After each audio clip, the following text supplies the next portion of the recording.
Get ready to embark on a tranquil journey through enchanting narratives. Welcome to a world of soothing dreams. Welcome to Bibig's Bedtime Stories.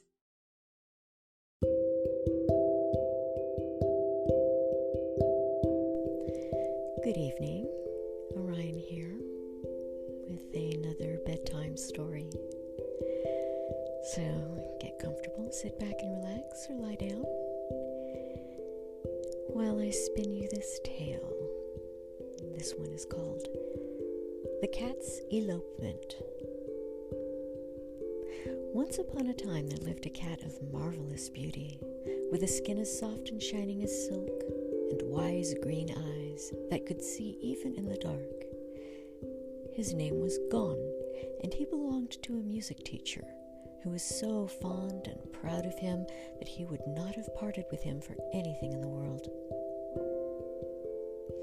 Now, not far from the music teacher's house, there dwelt a lady who possessed a most lovely little pussycat called Coma.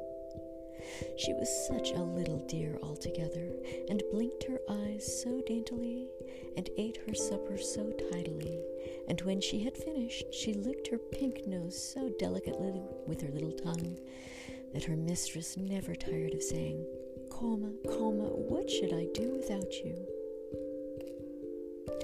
Well, it happened one day that these two, when out for an evening stroll, met under a cherry tree, and in one moment fell madly in love with each other. Gon had long felt that it was time for him to find a wife, for all the ladies in the neighborhood paid him so much attention that it made him quite shy. But he was not easy to please, and did not care about any of them.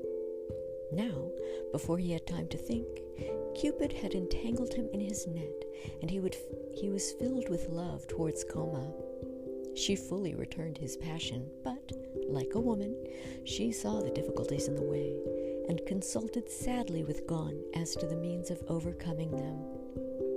Gon entreated his master to set matters right by buying Coma, but her mistress would not part from her. Then the music teacher was asked to sell Gon to the lady, but he declined to listen to any such suggestion, so everything remained as before. At length, the love of the couple grew to such a pitch that they determined to please themselves and to seek their fortunes together. So one moonlit night they stole away and ventured out into an unknown world. All day long they marched bravely on through the sunshine, till they had left their homes far behind them, and towards evening they found themselves in a large park. The wanderers by this time were very hot and tired, and the grass looked very soft and inviting, and as the trees cast cool, deep shadows, when suddenly an ogre appeared in this paradise in the shape of a big, big dog. He came springing towards them, showing all his teeth, and Coma shrieked and rushed up a cherry tree. Gon, however, stood his ground boldly and prepared to give battle, for he felt that Coma's eyes were upon him, and that he must not run away. But alas, his courage would have availed him nothing had his enemy once touched him, for he was large and powerful and very fierce. From her perch in the tree, Coma saw it all and screamed with all her might, hoping that someone would hear and come to help. Luckily, a servant of the princess to whom the park belonged was walking by, and he drove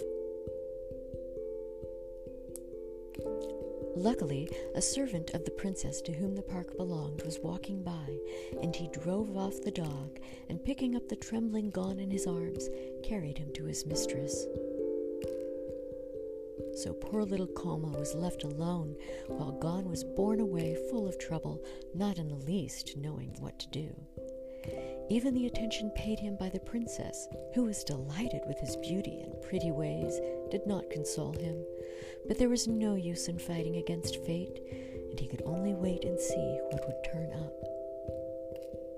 The princess, Gon's new mistress was so good and kind that everybody loved her, and she would have led a happy life had it not been for a serpent who had fallen in love with her and was constantly annoying her by his presence.